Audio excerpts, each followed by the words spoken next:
सर्वजन हिताय सर्वजन सुखाय।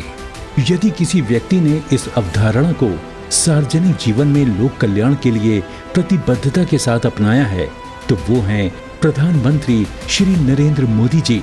उनके मुख्यमंत्रित्व काल तथा बीते 7 साल में स्वास्थ्य सेवा के विस्तार तथा सुधार के लिए जितना काम हुआ है उतना पहले कभी नहीं हुआ। भारत सरकार द्वारा चलाई जा रही विश्व की सबसे बड़ी स्वास्थ्य योजना आयुष्मान भारत ने गरीब के जीवन की सबसे बड़ी चिंता दूर की है।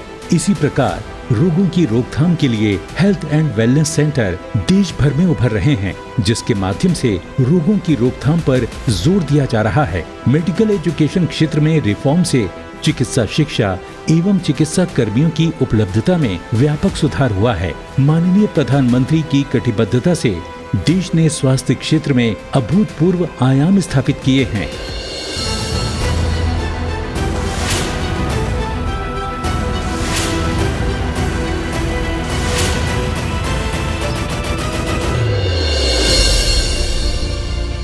किसी भी देश में स्वास्थ्य सेवाओं को उपलब्ध कराने के लिए एक बहुत बुनियादी जरूरत है चिकित्सकों और पैरामेडिकल स्टाफ की उपलब्धता की। एक तरफ देश में मेडिकल एजुकेशन में सीटों की संख्या बढ़ाई जा रही है, वहीं इनमें एडमिशन से लेकर रेगुलेशन तक एक सीमलेस और ट्रांसपेरेंट व्यवस्था बनाई जा रही है।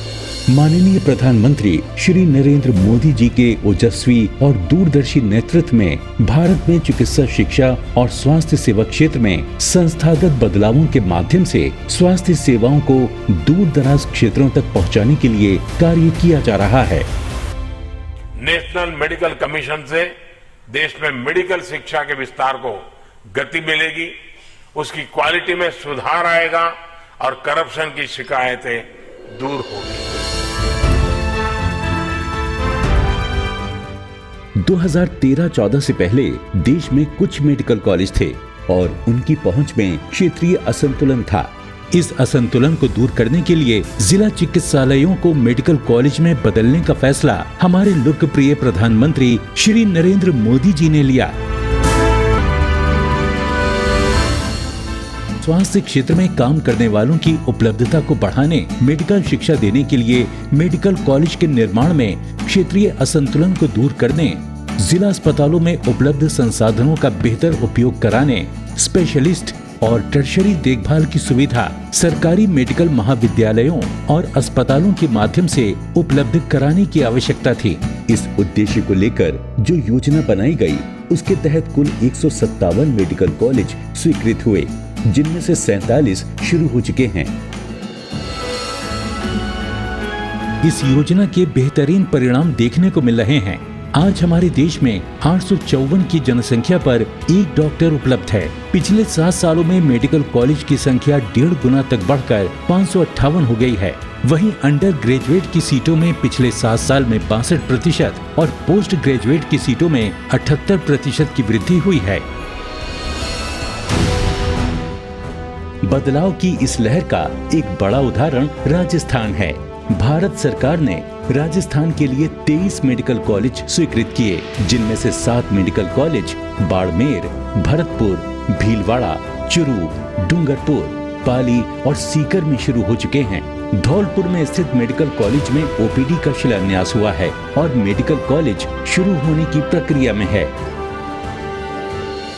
शेष 15 मेडिकल कॉलेज अलवर, बारां, बांसवाड़ा, चित्तौड़गढ़, दौसा, जैसलमेर, करौली, नागौर, श्री गंगानगर, सिरोही, बूंदी, सवाई माधोपुर, टोंक, हनुमानगढ़ और झुंझुनू में स्वीकृत किए गए हैं। इनमें से बांसवाड़ा, दौसा, सिरोही और हनुमानगढ़ में स्थित 4 मेडिकल कॉलेज का शिलान्यास माननीय प्रधानमंत्री जी के कर कमलों द्वारा आज हो रहा है। जल्द ही देश के हर प्रदेश, हर प्रांत और हर हिस्से को मिलेंगे नए मेडिकल कॉलेज, जो तैयार करेंगे कुशल डॉक्टरों की ऐसी एक बड़ी फौज, जो देश के हेल्थ केयर सिस्टम को मजबूती प्रदान करके नई ऊंचाइयों तक पहुंचाएंगे।